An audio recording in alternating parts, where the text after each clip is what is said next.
السلام علیکم ورحمۃ اللہ وبرکاتہ۔ رب اشرح لی صدری ویسر لی امری واحلل عقدۃ من لسانی یفقہوا قولی۔ الحمد للہ رب العالمین۔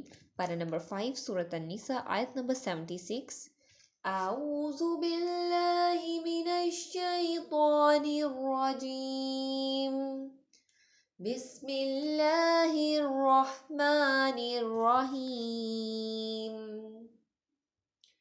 الذين آمنوا يقاتلون في سبيل الله والذين كفروا يقاتلون في سبيل الطاغوت فقاتلوا أولياء الشيطان إن كيد الشيطان كان ضعيفا۔ جو لوگ ایمان والے ہیں وہ اللہ رب العزت کی راہ میں لڑتے ہیں، اور جن لوگوں نے کفر کیا وہ غیر اللہ کی راہ میں لڑتے ہیں۔ چنانچہ تم شیطان کے ساتھیوں سے لڑو، اور بلا شبہ شیطان کی چال ہمیشہ سے ہی کمزور رہی ہے۔ اللہ رب العزت فرماتے ہیں الذین آمنوا یقاتلون فی سبیل اللہ، ایمان والے اللہ تعالیٰ کی راہ میں لڑتے ہیں کیونکہ انہیں یقین ہوتا ہے اللہ رب العزت کے وعدوں پر اور وعیدوں پر۔ یہاں پر ابو موسیٰ اشعری رضی اللہ عنہ نے بیان کیا کہ ایک صحابی نبی صلی اللہ علیہ وآلہ وسلم کی خدمت میں حاضر ہوئے اور عرض کیا کہ ایک شخص جنگ میں شرکت کرتا ہے غنیمت حاصل کرنے کے لیے، ایک شخص جنگ میں شرکت کرتا ہے ناموری کے لیے، اور ایک شخص جنگ میں شرکت کرتا ہے تاکہ میری بہادری کے جوہر دیکھیں لوگ، تو ان میں اللہ رب العزت کے راستے میں لڑنے والا کون ہے؟ آپ صلی اللہ علیہ وآلہ وسلم نے فرمایا جو شخص اس ارادے سے جنگ میں شریک ہوتا ہے کہ اللہ رب العزت ہی کا کلمہ بلند رہے، صرف وہی اللہ تعالیٰ کے راستے میں لڑتا ہے۔ یہ صحیح بخاری کی روایت ہے 31-38 نمبر پر۔ یہاں پر ہم دیکھتے ہیں کہ سیدنا انس رضی اللہ عنہ کہتے ہیں کہ رسول اللہ صلی اللہ علیہ وآلہ وسلم نے فرمایا اللہ تعالیٰ کی راہ میں صبح یا شام چلنا دنیا اور اس میں جو کچھ ہے اس سے بہتر ہے۔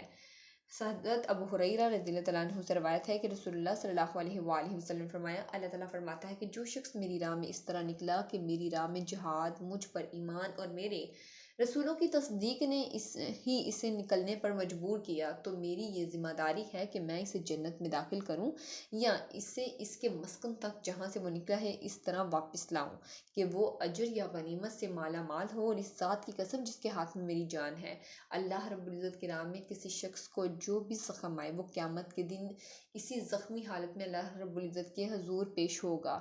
اس زخم کا رنگ تو خون کا ہوگا لیکن اس کی خوشبو مشک کی ہوگی۔ اس ذات کی قسم جس کے ہاتھ میں میری جان ہے، اگر میری امت کے لیے تکلیف دہ نہ ہوتا تو میں اللہ رب العزت کی راہ میں لڑی جانے والی کسی بھی جنگ میں پیچھے نہ رہتا، لیکن نہ تو میرے پاس اتنی وسعت ہے کہ میں ان سب کو سامان جنگ مہیا کر سکوں، اور نہ ان کو خود ہی اس قدر وسعت حاصل ہے کہ مسلمانوں کو یہ ناگوار گزرتا ہے کہ میں کسی مہم کے لیے نکلوں اور وہ پیچھے رہ جائیں۔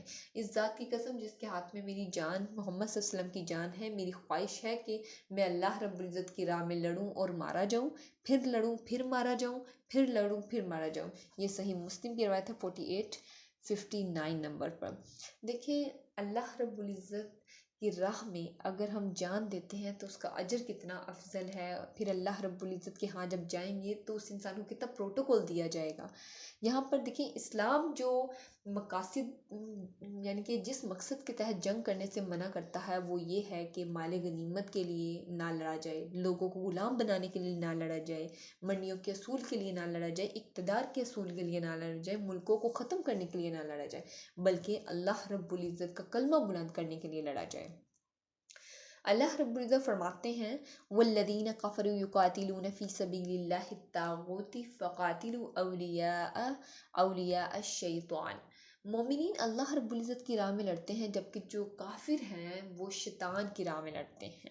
مومنین اللہ رب العزت کا دیا ہوا اسلامی نظام جو ہے وہ قائم کرتے ہیں، نافذ کرتے ہیں، جبکہ کافر مختلف طاغوت نظاموں کو نافذ کرنا چاہتے ہیں۔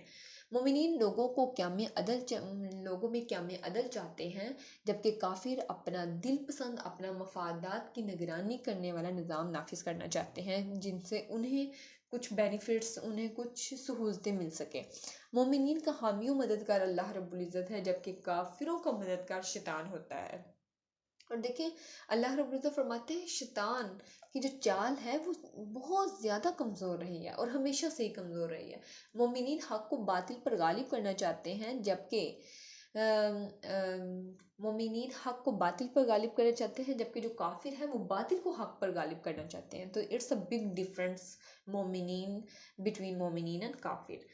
یہاں پر ہم دیکھتے ہیں کہ اللہ رب العزت فرماتے ہیں ان قید الشیطان کان ضعیفا، بلا شبہ شیطان کی چال ہمیشہ سے ہی بہت کمزور رہی ہے۔ شیطان کی چال یہاں مراد شیطان کے دوستوں کا وقتی اتحاد ہے۔ وقتی طور پہ تو فائدہ ہوتا ہے، لیکن اس کی جو چال ہے وہ ہمیشہ سے ہی کمزور رہی ہے۔ یہاں پر اللہ رب العزت فرماتے ہیں کہ جو شیطان ہے وہ انسان کے دل میں وسوسے ڈالتا ہے، اور جب تم اللہ رب العزت کی راہ میں لڑو تو دوڑو نہیں، یعنی کہ شیطان کی چالوں کا مقابلہ کرنے کے لیے مضبوط ایمان کی ضرورت ہے۔ جب اللہ رب العزت کی راہ میں مقابلہ کرنا ہو تو اللہ رب العزت پر بھروسہ اور یقین وہ بھی مضبوط قسم کا ہونا ضروری ہے۔ اللہ رب العزت سے دعا ہے کہ اللہ رب العزت ہمیں دین کی سچی سمجھ نصیب فرمائے، اس پہ خود بھی عمل کرنے اور دوسروں تک بھی دین کا پیغام پہنچانے کی توفیق عطا فرمائے۔ آمین۔ وآخر الدعوانا ان الحمد للہ رب العالمین۔ سبحانک اللہم وبحمدک نشہد ان لا الہ الا انت نستغفرک ونتوب الیک۔ السلام علیکم ورحمۃ اللہ وبرکاتہ۔